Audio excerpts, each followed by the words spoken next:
Hello everyone, আসসালামু আলাইকুম। আজকে তোমাদেরকে সমাধান, আমার প্রিয় শিক্ষার্থী বন্ধুরা, তোমাদেরকে সমাধান করে দিতে চলেছি ফিন্যান্স ব্যাংকিংয়ের অর্থের সময় মূল্য। এবারের পরীক্ষার্থী এবং এবারের মানে 2025 সালের এবং 2026 সালের পরীক্ষার্থী তাদের জন্য। তো আমরা প্রথমে প্রশ্ন পড়া যাক। জনাব কামাল 5 বছর পর 5,000 টাকা পেতে চায়। কয় বছর পর? 5 বছর পর। এটি 5 বছরের পরে পাবে, এটা হচ্ছে তার মানে হচ্ছে ভবিষ্যৎ মূল্য। তো আমরা ফিবি দিয়ে চিহ্ন করে রাখি। 5 বছর পরে পেতে চায়, এই জন্য বুট ব্যাংকের বার্ষিক 9% হারে এবং শিক্ষক ব্যাংকে মাসিক চক্রবৃদ্ধিতে 8% হারে সুদ প্রদানের প্রস্তাব দিয়েছে। তাকে বুট ব্যাংকে বলেছে 9% এবং শিক্ষক ব্যাংক মাসিক চক্রবৃদ্ধিতে 8%-এর কথা বলেছে। তো আমরা প্রশ্নটা পড়ি। ক নম্বর, ফিবি এর পূর্ণরূপ কি? তো এখানে আনসার আছে, ফিবি এর পূর্ণরূপ হলো প্রেজেন্ট ভ্যালু। ফিবি এর পূর্ণরূপ কি? Present value. এটি মোটামুটি কমন আছে এসএসসি বেস 2025 যারা পরীক্ষার্থী তাদের জন্য। তারপর খ নম্বরে বলতেছে সুযোগ ব্যয় বলতে কি বুঝো? একটি প্রকল্পে বিনিয়োগের ফলে অন্য কোনো প্রকল্পের আয়ের সুযোগ ত্যাগ করাকে সুযোগ ব্যয় বলে। মনে করি কোনো এলাকায় জমির মূল্য দ্বিগুণ হবে, পক্ষান্তরে ব্যাংকের সঞ্চয় হিসাবের সুদের হার 8%। এই ক্ষেত্রে দুটি প্রকল্পের মধ্যে একটি গ্রহণ করতে হবে এবং অন্যটি ত্যাগ করতে হবে। ধরা যাক জমি ক্রয়ের বিনিয়োগ করা হলো এবং সঞ্চয় হিসাব প্রকল্প ত্যাগ করা হলো। এই ক্ষেত্রে জমির ক্রয়ে সুযোগ ব্যয় 8% হারে সুদের হার থাকবে। মানে হচ্ছে কোনো এলাকার জমির মূল্য, মনে করো তোমার এলাকার জমির মূল্য দ্বিগুণ হয়, বছরে বছরে কি হয়? দ্বিগুণ হয়। তো ব্যাংকের সঞ্চয় হিসাব সুদের হার 8%। এই ক্ষেত্রে দুটি প্রকল্পের মধ্যে তোমাকে একটি গ্রহণ করতে হবে। মনে করো তোমাকে তোমার বন্ধু অফার দিচ্ছে, তুই ফুটবল নিবি নাকি ক্রিকেট বল নিবি, যে কোনো একটা নিতে হবে। এইটু সেম সেরকম। তো আশা করি সবাই বুঝছো। এখন আমরা দ্বিতীয় প্রশ্নতে যাই। বর্তমানে জনাব কামাল ভোট ব্যাংকে কত টাকা রাখবেন তা নির্ণয় করো।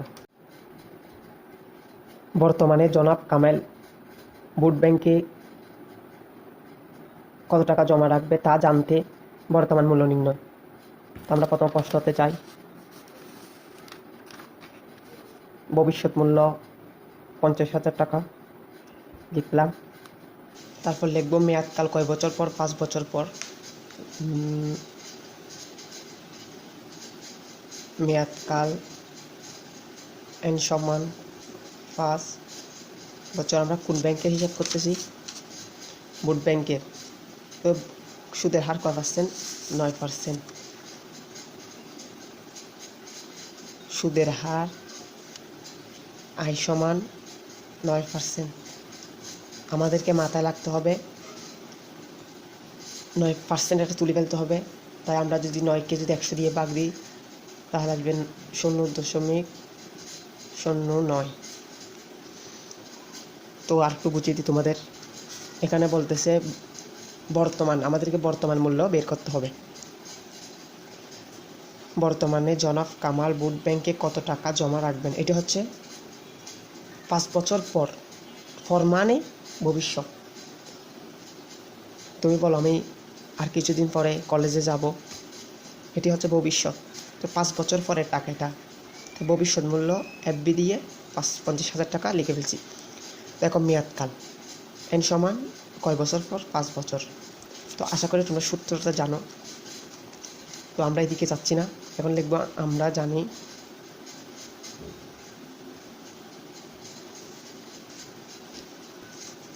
বর্তমান মূল্য পিবি সমান এফবি ডিভাইডেড বাই 1 হলেন। তোমরা এগুলো জানো যে বর্তমান মূল্যকে পিবি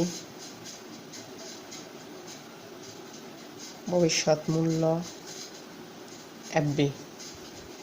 তাহলে আশা করি তোমরা জানো, যারা এখনো ওই ক্লাস নতুন যারা 2026 সালে পরীক্ষার্থী তারা হয়তো জানো না। তো এখানে এফবি সমান ভবিষ্যৎ মূল্য, এটা সমান 5,000 টাকা লিখলাম। এক থাকবে আয়ের জায়গায় সুদের হার 0.9 n 5 বছর। তোমরা আশা করি এই সূত্রটা জানো। আমি 50,000 উপর লাখি দিব, নিচের কাজগুলো করে ফেলবো, ঠিক আছে? আমরা ডাইরেক্ট করে দেব। এই দেখো, প্রথম ব্র্যাকেট 1 যোগ 0.09, ঠিক আছে? এটা হচ্ছে হোল দিয়ে এই 5 সমান চলে আসছে, ঠিক আছে?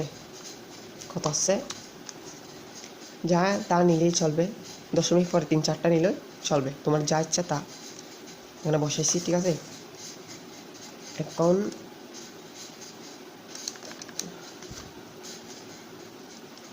কত আসছে 1.5384 দিলে উত্তর চলে আসবে। উত্তর কত আসছে? উত্তর 32,496.230। এটা হচ্ছে আমাদের উত্তর। বর্তমানে জনাব কামাল ভোট ব্যাংকে জমা রাখবেন। আশা করি সবাই বুঝছো। এটা হচ্ছে সূত্র মান বসাইছি, মান বসে এটা রাখিয়েছি, নিচে কাজ করে ফেলছি, তারপর উত্তর নিয়ে ফেলছি। তোমরা চাইলে একটা করে করতে পারো। তো আমরা প্রশ্নতে গিয়ে দেখি, কোন ব্যাংকে বিনিয়োগ লাভজনক হবে? কোন ব্যাংকে বিনিয়োগ লাভজনক হবে বললে, আমরা তো প্রথমে ভোট ব্যাংক বের করে ফেলছি, এখন আমরা শিক্ষক ব্যাংক বের করব, ঠিক আছে? তো আমরা এখন করব জনাব কামাল কোন ব্যাংকে বিনিয়োগ লাভজনক হবে তা জানার জন্য শিক্ষক ব্যাংকের বর্তমান মূল্য নির্ণয়। ও আমরা তো ভোট ব্যাংক বের করে ফেলছি, তাই শিক্ষক ব্যাংক বের করব। এখানে শিক্ষক ব্যাংকে একই টাকা 50,000 টাকা লিখে দিব। সুদের হার ভিন্ন, শিক্ষক ব্যাংকে বলতেছে 8%। তো এবার একটা কথা বলছি, পার্সেন্ট তোলার জন্য 100 দিয়ে 8কে ভাগ দিলে আসবে 0.n সমান বছর 5। এখন তোমরা ভাবতেছ আবার এটা নতুন করতে আসছে, এখানে বলে দিয়েছে মাসিক 8%। এই মাসিক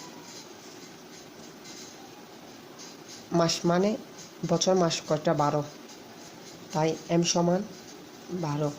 এখানে সূত্রটা একটু ভিন্ন হবে, এটি চক্রবৃদ্ধির সূত্র, ঠিক আছে? এখন আমরা লিখব,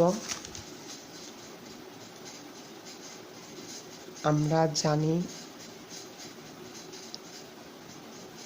বর্তমান মূল্য পিবি সমান একই সূত্র 1 যোগ আই উপরে হবে m, একটা আসছে m নিচে, এদিকে n ইন্টু m, ঠিক আছে? একটু চেঞ্জ হয়েছে, m নিচে আসছে, এদিকে m একটা আসছে, সেজন্য m এটা হচ্ছে মাসিক সমান 12। তারপর তোমাকে মাসিক সমান 12, সাপ্তাহিক সমান 52, সেগুলো পরবর্তীতে তোমাদেরকে নোট আকারে দিয়ে দিব। তো যারা কোন বোর্ড থেকে দেখতেছেন একটু কমেন্টে বলবেন। তো এখন আমরা সরাসরি অঙ্কে চলে যাব। ওই বারের মতো 50,000 লিখে ফেললাম, প্রথম মান বসায় ফেলবো 1 যোগ 0.08 m সমান 12, এদিকে 5 গুণ 12, এদিকে 50,000 লিখে ফেললাম। এবং 5 12 কত? 5-12 সেট, ঠিক আছে। দেখো তোমরা অনেকেই বলতেছো, মনে মনে ভাবতেছো, মানে বুঝতেছো না আমার একটু 12টা আবার কোত্থেকে আসলো, অঙ্ক এগুলো কেমনে বুঝবো আমি 12টা, আসলে এটা কোনো কিছু বোঝার নাই। দেখো এখানে মাসিক বলতে পারে, আবার এখানে দ্বিমাসিক বলতে পারে, 4 মাস অন্তর বলতে পারে, তারপর সাপ্তাহিক বলতে পারে, পাক্ষিক বলতে পারে, বার্ষিক বলতে পারে, ঠিক আছে।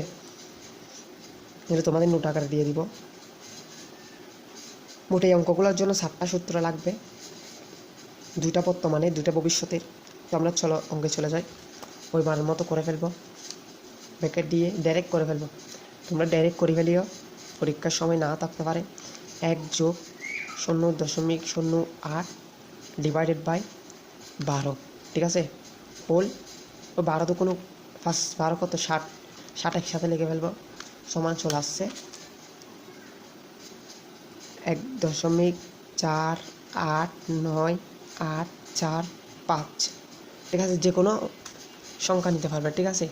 এটা কোনো কিছু বোঝার নাই, যে কোনো সংখ্যাই নিতে পারবে। মানে দশমিকের পরে ধরো 3টা নিলেও চলবে, 6টা নিলেও চলবে, 5 মিনিট পুরোটা নিলেও ভালো। আমি হচ্ছে দশমিক পরে 6টা নিছি। 50,000 ভাগ 6 সমান চলে আসছে 33,560। কত? 33,560, একটু ইংলিশে দেখে ফেললাম আর কি, 515। তো আশা করি বুঝছো সবাই। তো আর একটু বুঝিয়ে দিই তোমাদের, এটি ভবিষ্যৎ মূল্য 50,000 টাকা একই, 5 বছরের জন্য একই, কিন্তু কি 8% বলছে, তাই শিক্ষক ব্যাংকের 8%, এবং মাসিক বলছে তাই 12। যদি এখানে মাসিক না বলে যদি সাপ্তাহিক বলতো তাহলে 52 হতো। এখন লিখে দিব, এখানে আমাদেরকে বলছে কোন বিনিয়োগ লাভজনক হবে, তাই একটু আমরা লিখে দিব। তো এখানে আমরা লিখব, লক্ষণীয় যে জনাব কামাল 5 বছর পর 50,000 টাকা পেতে চাইলে বুট ব্যাংকে বর্তমানে এত টাকা জমা রাখতে হবে, অথবা শিক্ষক ব্যাংকে বর্তমানে এত টাকা জমা রাখতে হবে। বুট ব্যাংক তুলনামূলক কম রাখতে হবে। এমতা ব্যবস্থায় বলা যায় কামালের জন্য বুট ব্যাংক বিনিয়োগ লাভজনক। কার কার কোন ম্যাথটা করে দিতে হবে একটু কমেন্টে বলবেন।